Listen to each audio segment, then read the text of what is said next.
ഏറ്റവും അത്യാവശ്യമായിട്ട് വേണ്ടത് എൻ്റെ ജന്മം കൊണ്ട് എനിക്ക് ആർക്കെങ്കിലും എന്തെങ്കിലും ഗുണം ചെയ്യാൻ പറ്റുമെന്ന് അറിയില്ല. ഏന കേന പ്രകാരേണ യസ്യ കസ്യാപി ദേഹിനഃ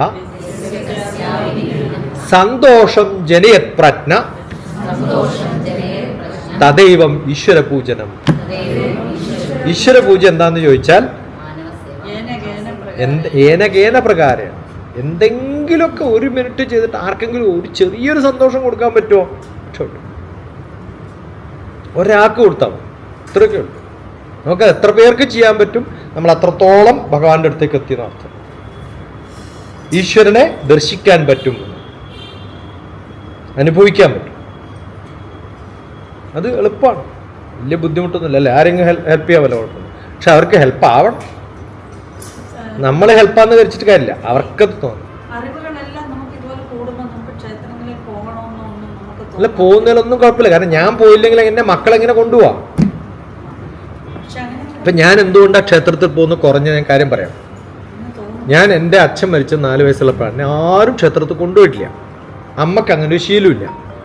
അപ്പൊ ഞാൻ ചെറുപ്പത്തിൽ മുതൽ എവിടെ പോയിട്ടില്ല? ക്ഷേത്രത്തിൽ പോയിട്ട് ശീലമില്ല.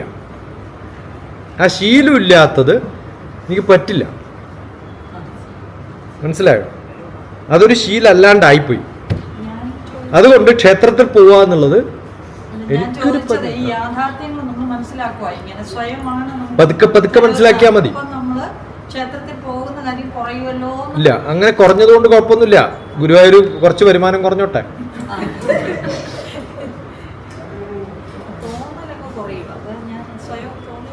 അല്ല, ഞാൻ അങ്ങനെ എത്ര തോന്നിയാലും പ്രാരബ്ധവും ബുദ്ധിമുട്ടും കൂടി കൂടി വരും. അതിനനുസരിച്ച് ആൾക്കാരും കൂടും. ഇവരൊക്കെ പോകുന്നത് പ്രാരബ്ധവും ബുദ്ധിമുട്ടുള്ളതുകൊണ്ടാണ്. എന്തുകൊണ്ടാണ് ബുദ്ധിമുട്ട് വരണേ, വിഷമം വരണേ, സങ്കടം വരണേ എന്ന് ചോദിച്ചത് കൃഷ്ണനോട്. അപ്പോഴല്ലേ എനിക്ക് കൃഷ്ണ ഓർക്കാൻ പറ്റൂ. അത് കിട്ടാൻ വേണ്ടി ചോദിച്ചു പഠിച്ചു കുന്തിയാണ്. എന്തിനാ ചോദിച്ചത്? അങ്ങനെ ആവുമ്പോഴാണ് എനിക്ക് കുന്തി ഭഗവാനെ ആലോചിക്കുള്ളൂ. അപ്പൊ ഭഗവാൻ വരും. ഞാൻ സന്തോഷത്തിൽ ഇരുന്നാൽ ചിലപ്പോൾ ഞാൻ ആലോചിക്കാണ്ടിരുന്നാലോ എന്ന് പേടിച്ചിട്ടാണ് കുന്തി അങ്ങോട്ട് പറഞ്ഞത്.